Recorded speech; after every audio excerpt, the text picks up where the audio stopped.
You can't be everything to everyone. It's not realistic because then you're going to be exhausted. That's what you're going to be.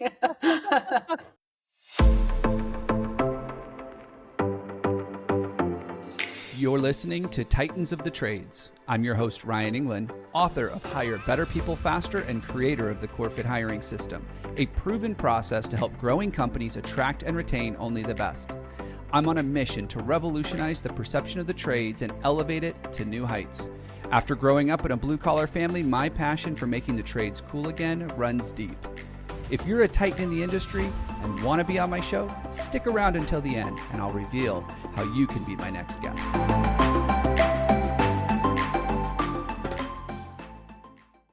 Welcome back to another episode. I am your host, Ryan Englin, and in today's show, Titans of the Trades, I've got Denise Grothouse. She is the founder of Perfect Six Marketing, and I love her story because she didn't just go start a marketing company. She went and built a multi-million-dollar brand in the trades and then said, hey, you know what? There's a lot here that I can share with people. So we're going to talk about all sorts of things from social media and AI to even niching in your space and the importance of building an employer brand. Like we go into a lot of different things, ton of value, ton of tips. Make sure you take some notes. I want to introduce on today's show, Denise Grothouse, the founder of Perfect Six Marketing. Denise, welcome to the show. Thank you. Yeah, we were just joking that that we should have just recorded our last conversation because it was so great, so value packed. I want to jump right into that. I do not want to lose any of the momentum that you and I have. But before we jump back into that conversation, can you share a little bit with our listeners who you are and what's Perfect Six? So my name is Denise Grothouse. I am the founder of Perfect Six Marketing. I originally had started a company, Grothouse Inc., and in that development, realized marketing is my love. Like I'm one of the blessed people that found what they truly love to do. I was put on this planet to help businesses grow. So I started Perfect Six Marketing as an extension. When my clients there were saying to me, I wish I could hire someone like you. I wish I could have someone send emails like you. I wish I could. And I said, guess what? We're going to do that. So I built this company for over a decade, truly word of mouth. I didn't even advertise for it, really. And so here we are today. I have a crew of like knowledgeable people, experts in each field. So I have a web expert, social media expert, web coding, graphic design, photographers. I got the best of the best. And that's what we do. I'm not a mass agency. It wasn't my design to develop an agency just for scale and size so I could sell it. I developed this agency so that we can help businesses grow. We're very selective with our clients. We want to have long-term relationships with them. We will grow with them. Their budget can grow with them as well. And my methodology is successful. It grows businesses. I've been doing this for decades now. And I love what I do. Well, let's talk about that for a second. So growth. I know Yes. I'm processing right now. I don't think I've met an owner that has said, gee, I wish I didn't grow this year. I don't think I've ever heard that. So they all love this idea of growth. I know that your clients, some of the case studies and everything, they report incredible amounts of growth year over year. When it comes to trade businesses, what do you think is one of those misunderstandings about marketing? One of those things that they're missing the lever that would really drive a great impact in growth? What is that thing that you see? Vulnerability. One of the things, they don't want to be vulnerable and expose their pricing. They don't want to be vulnerable and expose their employees. They don't want to be vulnerable and go into great detail about things for fear of people stealing their ideas, competitors using it, things like that. And so they end up being a little bit behind because then they, at some point in the conversation and over time, they realize that they need this. It becomes glaringly apparent. For example, one thing we were talking about, Ryan, was right now, big searches on how much does it cost to remodel a kitchen? How much does this cost? What does this cost? And historically, people don't want to put pricing on their websites.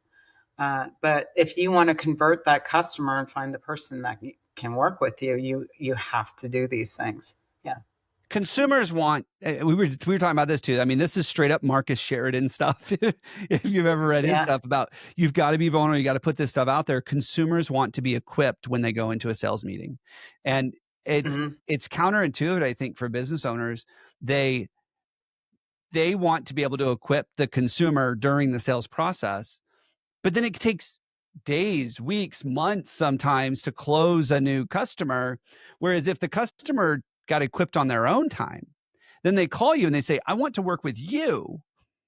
That's it. Like, they've done all the homework, they've done all the research, they have an idea of budget, they know what your lead times are, they know Yes. those things up front. Oh my gosh, what that would do to your sales cycle is Yes. crazy.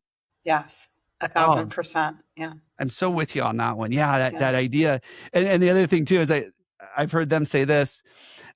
We run into this when I'm like, you need a meet the team page on your website. They're like, why? I go, because your customers want to know who they're working with and who's doing the work. And they're like, but if I put them there, recruiters are going to steal them. Yes. Everybody, I've heard that I go, countless if times. recruiters are going to steal them, they're not going to go to your website to pick the names and all that stuff. Those people are going to leave anyways. So Yes. if you're afraid that people are going to steal your employees, guess what? You have other things to work on besides Right. whether or not you should have a meet the team page on your website. Yes. A And thousand percent. they do. It's that fear of being vulnerable, like someone's going to take advantage. You, Um, yes. you Yes. over at Perfect. So we were talking about this this balance that you have to play being a marketing agency, where you have to get them enough leads so that they feel like they're able to grow revenue, but not so many leads that all of a sudden they start not paying attention to their customers and not following through on their Yes. projects and everything else. You have to find that balance for those people that have been through that, where they've been like, hey, I've had times where I've had so much work that my customers were mad at me because I wasn't getting back to them. uh, what have you found to be really effective in helping companies get through that growth struggle? Well, that's why I specialize in this particular area, because I'm turnkey. I don't need you to explain to me what a Caesar stone countertop is. I don't need you to tell me that that's white oak on the floor. We already know this. These are, we're very much adding value because of our knowledge of the industry itself. So that's a huge advantage over us. The other thing, which is also another commonly overlooked thing, is staying connected with the customers that you already have gotten. Mm, Customer retention value is a big thing because it's easier to sell someone you've already sold to. So I hear it time and time again where I say, how do you keep in contact with the customers you've already worked with? And they say, we don't.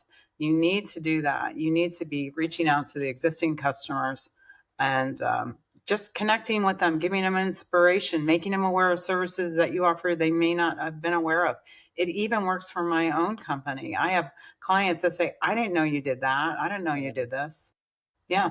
It's so interesting because, especially in the modern age with technology and AI and all these tools that are available to us, you can automate, I would So say, much. 100% of the follow-up. Like, you can automate Yes. that process. You just have to be a little intentional, sit down and make it happen. We run into it all the time on the recruiting side, where they'll be like, nobody ever calls me back. I'm like, how many times you call them? Once. Well, they're busy. They're looking for a job. Like, if you want to Yeah. stand out, and people ask me, should I call, text, email? My answer is always yes. Yeah. And I'm like, which one? All of them. Like, why do you stop? But we get busy. But I know on the recruiting side, there are tools that can automate this. So I imagine on Yes. the lead gen side, there are tools that can automate this stuff. Mhm. Yeah. Yes, you can develop streams, text streams. A big one that I'm always a fan of is uh, putting things in place where it's a response to a lead form that isn't an email. Oh, thank you for the email. We'll get back to you. Like, that's not good enough anymore. Yeah. Like, you need something far more personalized than that. Yeah. So I know that you do a lot around the advertising space, helping them generate leads, but I also know that you're a huge advocate of public relations, earned Yes. media, some of these other things. Tell us a little bit about that. Like, what is this, editorial, earned media, public relations, and how does that play into helping us become a company that's really growing well? It serves a lot of purposes. First off, let's talk about editorial uh, placement. So that's editorial placement is when a magazine writes about your company, doesn't charge you for it, like their writers are writing it, or perhaps it's content you've provided them Hmm. that they publish on in their editorial. Um, Not only does that widen your audience, it's effectively free advertising to their audience, whoever the publication is. Secondly, Google ranking, it inadvertently helps your website ranking. Why? Because Google has a placement, the big Bible to follow is following this guideline of EAT, EEAT, experience, expertise, authority, and trust. And um, getting placement editorial that shows you have authority on it. You have so much authority that a magazine is interested in writing on you about whatever it is you do. So it's twofold. Gives you helps your website ranking, and it also helps expose you to that publication's audience. Mm. Um, PR is can be all encompassing. That can be a much larger bucket of things that is fairly in today's day and age. It's becoming unlimited PR. But um, a good example of how we were talking about social media earlier. Hmm. I was at a discussion panel recently. We were talking about social media, and I talked about um, how that can develop into PR opportunities. And number one, for my clients, a lot of the brands we tag in the post, the manufacturer of that brand will contact us and want to use the photography and for them, right? So that's exposing our brand to their brand audience, which one of them was like KitchenAid. It's like, I don't know how Wow. many, I haven't looked how many followers KitchenAid has, but I assume it's a lot. It's got to be at least a 500,000, I'm sure. Yeah. Uh, Cafe, things like that. The other thing is, I was talking about this discussion panel was neat, was Myspace. Okay. This is how old I am. I remember MySpace. So, Top Chef, this goes back to my Grothouse days. Top Chef, the first season winner ever. His name is Harold Dieterle, and he won. And he wanted to open a restaurant in Manhattan, and he ultimately did. It's called Perilia. He opens it in Manhattan. He says, "I read a People magazine article, and it said I want to put wood tables in my restaurant." So I reached out to him on MySpace. I said, "Hey, we can make wood tables and you want wood tables. Let's talk." And we ended up doing the tables from MySpace. Fast forward a couple years, Instagram, uh, the show Sell It Like Sirhan was looking to film in a cabinet manufacturer. They saw my clients on Instagram. The producer found them on Instagram and said, "Oh, let's film there. Let's reach out to them." So those are examples of things that can happen that aren't necessarily obvious front of mind, you know? Well, and I think one of the things I run into a lot, especially with construction contractors, remodelers, is that they're really good at building things. Like that's how their brain works is like, how do I work with my hands and the tools and materials to really build something that is remarkable? But they're not always the most tech savvy. They don't have a lot of time to spend on Mm-hmm. tech or social media. For them, it's a little bit more of an escape. Like, oh, I'm on Facebook now. I'm going to spend time just doing my thing. I'm not going to think about work because I thought about work all day. But that's why companies like Perfect Six make so much sense. Right. And I Right. know that you work with the growing companies, especially, I mean, you can cater to the small ones and really provide what they need at any particular growth stage that they're in. So it's not that uh, that they shouldn't be doing this stuff. It's just sometimes they don't think about it, right? Like they don't know. And one thing I've learned, especially when it comes to social media recruiting, is that not if you do that, you're kind of in a blue ocean. There's not a lot of people doing that kind of stuff. But that's what makes it so great. Absolutely. Absolutely. Yeah. That's why you got to work with an expertise like you and the team over at Perfect Six uh, to make that stuff happen. Now, we were talking a little bit. So I've got we actually have a client that is transitioning from a handyman group to where they're doing all of these things inside of a home, and they're going to just focus on bathroom remodeling, bathroom repair. They just want to stay in the bathroom space because uh, they know that so well. It's an expertise of theirs. And they just want more of it. And we had talked about the importance of niching down and Yes. being really focused on things. Can you talk a little bit about that? Because I see a lot of, especially early stage entrepreneurs, they want to be everything to everyone. They don't want to say no to anybody. Talk a little bit about the importance of niching down and what, if you got any stories or thoughts of how that can be valuable to someone's business. I'd love for you to share that. You don't even really let's niching down. It doesn't mean that they have to force to only be providing like one service, for example. Like let's talk about this. Let's just use this bathroom as a case study. So you have a guy who's going from handyman and now he wants to focus on bathrooms, which is smart. Why? It's the largest growing segment of the home. Bathroom remodeling searches are now exceeding today, as we stand, are exceeding searches for any other room in the home. So there's a biggest demand for bathroom remodels right now. Now, you're going to set up a website. So let's say you're growing a company and you have a website. You need to have your website, all the keywords, all the content revolving around those niche things that you're going to be doing.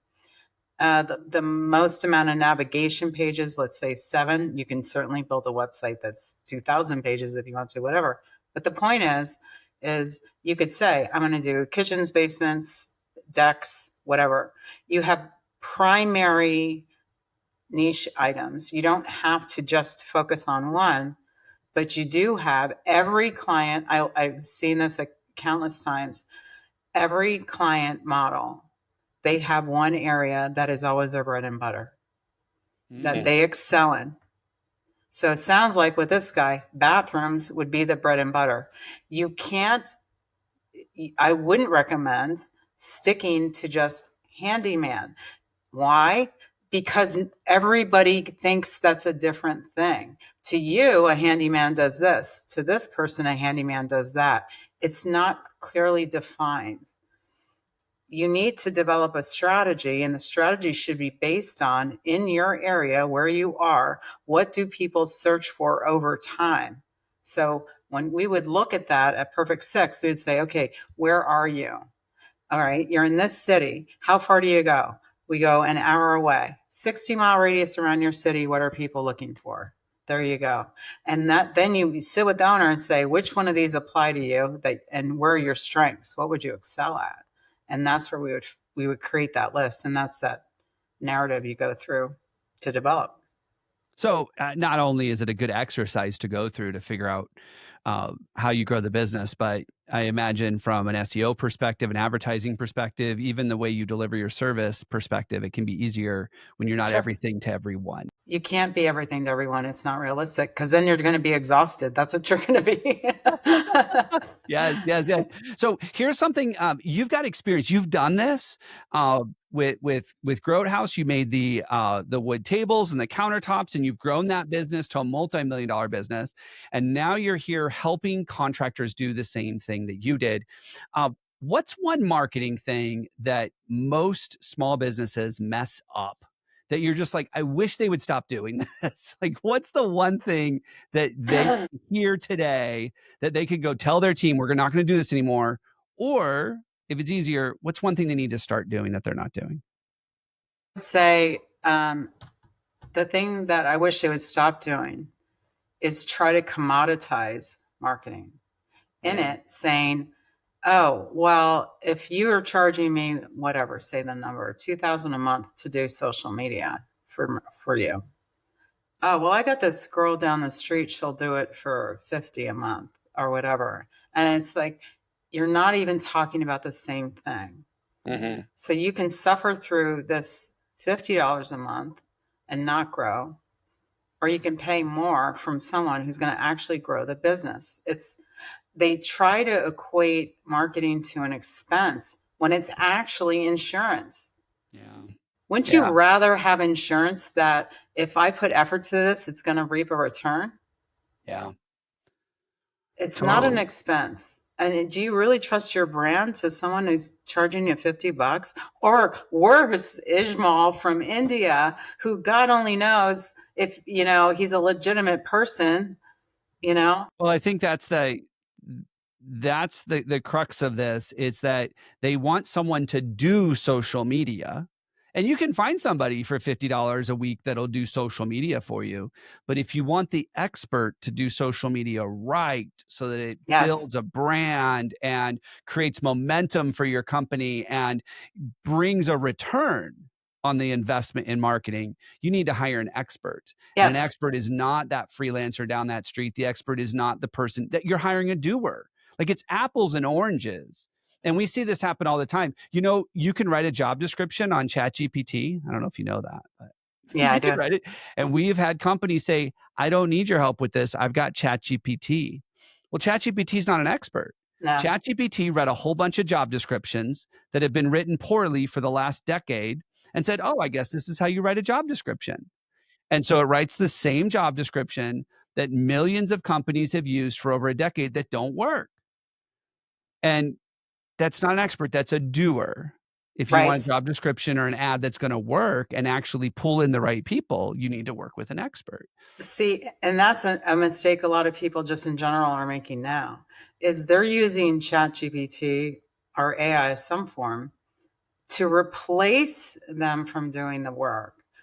What I use it for is to make the work I do better. Yeah, It's different.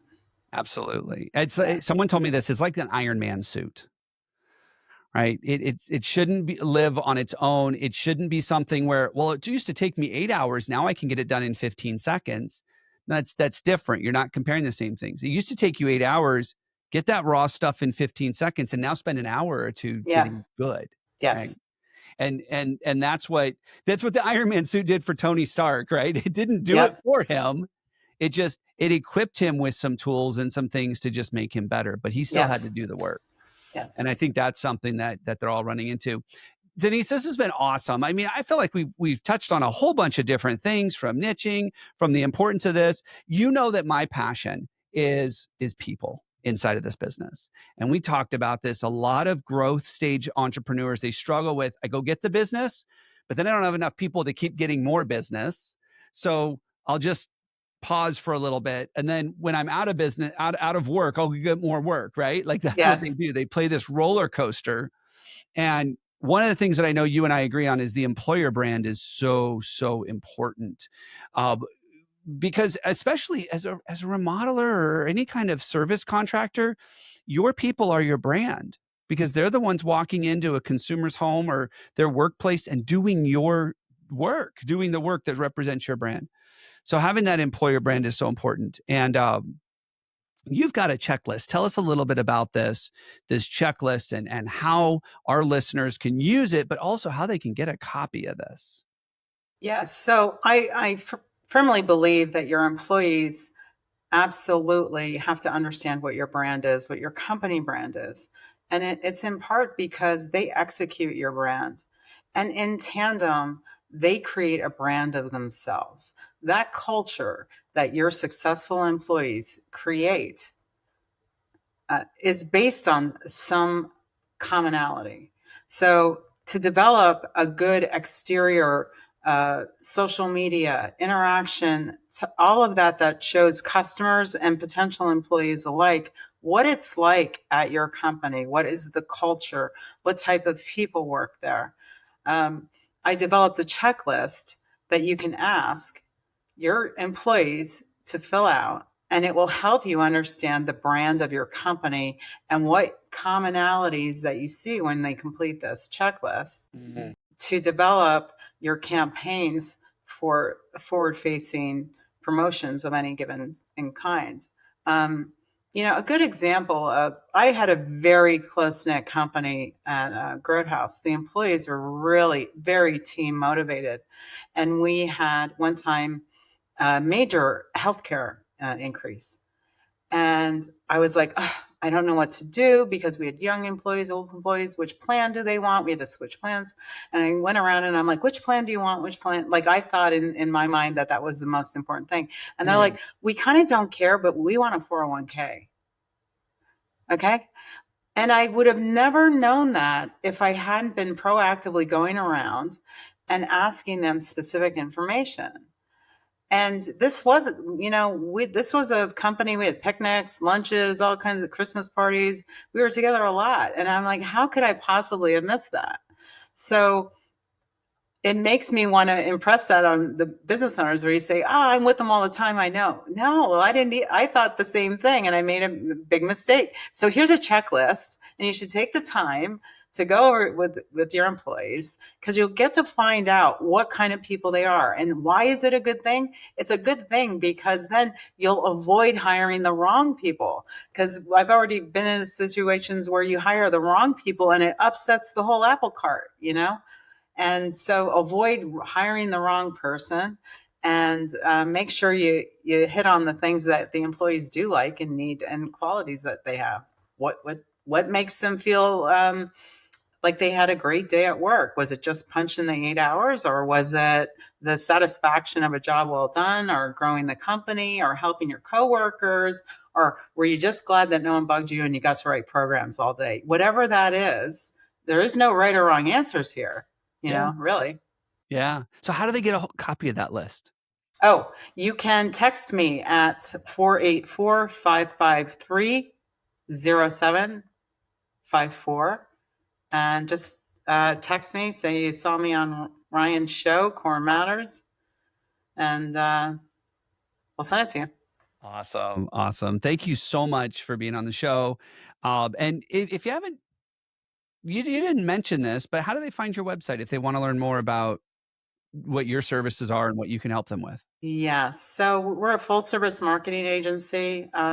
We handle all aspects. We typically have a monthly contract that we sign with people, and then anything accessory they need ongoing, we can manage that as well. The company is Perfect Six Marketing, and the website is perfect6marketing.com, spelled SIX, Perfect Six, not the number. It's spelled out. Or you can give us a call at 484-553-0754 to find out more. Happy to help. Denise, thank you so much for being on the show today and all of the wisdom and nuggets that you shared with our listeners. I've got notes here and I'm sure they do as well. So thank you so much for being on the show. Thank you. Thanks for having me.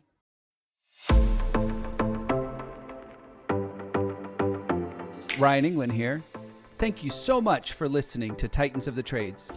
If you're a titan in the construction, manufacturing, or skilled trades industry and would like to be a guest on my show, please visit podcast.corematters.com. If you found value in this interview, would you share this episode on social media? Just do a quick screenshot on your phone and share it with a friend or post it on social. And if you know someone that would be a great guest, tag them on social media to let them know about the show and include the hashtag Titans of the Trades. I love seeing your posts and guest suggestions. We are regularly putting out new episodes and content. To make sure you don't miss any episodes, click the subscribe button. Your thumbs up, ratings, and reviews go a long way to help promote the show and get me one step closer to solving the labor crisis facing the industry. Want to know more about how we're doing that? Go to our website or follow me on LinkedIn. Thanks for listening.